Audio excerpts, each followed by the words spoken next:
And guys, so ngayong araw na to, gagawin natin, magkakahandling tayo ng itlog ng ating ibon. Anyways, ang ating ikahandling ngayon ay yung aking basal dito. So actually, mag-ama ito. So yung ating spangle na ito yung ating foundation bird. Ito naman kapares niya ngayon ay Lutino. Ito yung kanyang anak. So magtatay ito. At the same time, ang edad ng aking hen ay nasa 10 months. Ngayon ay ito yung unang beses na nag-breed sila, no?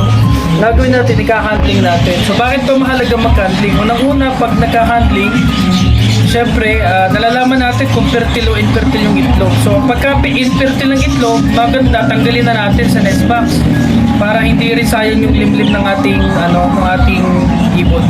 Anyways, ganito mag-handling, So ayan, meron tayong penla, ito infertile, unang So, maaaring ito yung pinakahuling itlog, no?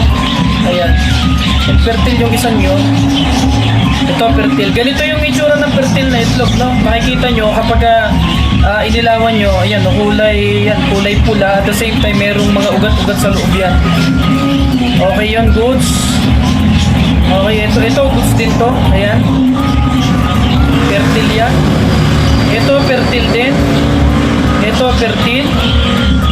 Ito, fertile din. So dito sa anim na to, isa lang yung infertile. Ito yun, kunin na natin. Dali lang, kukunin ko. Ayan guys, nakuha ko na yung itlog pala nila, yung infertile na itlog. Anyways, ang schedule kasi na mapipisa itong mga to ay pag hindi ngayong week ay next week, no? So yung ating isang breeder nakasabay nito, so halos kasabayin nito, nakapisa na. Nag-start na nagpisa ng isang araw. So tiningnan ko kanina, dalawa na yung napipisang itlog. So fertile lahat. So out of 7, fertile lahat, napisa na yung dalawa. So ito naman 6 ang itlog. So out of 6, 5 ang fertile. So isa lang yung infertile, no? So hindi na masama yun, lalo na sa mga ganitong first timer lang.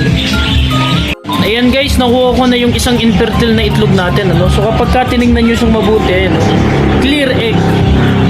So pagka ganyan, let's say ganyan yung kulay ng inyong itlog kapag nag-handling kayo, so mas better na tanggalin nyo na, para hindi rin sayang yung limlim ng ating hen.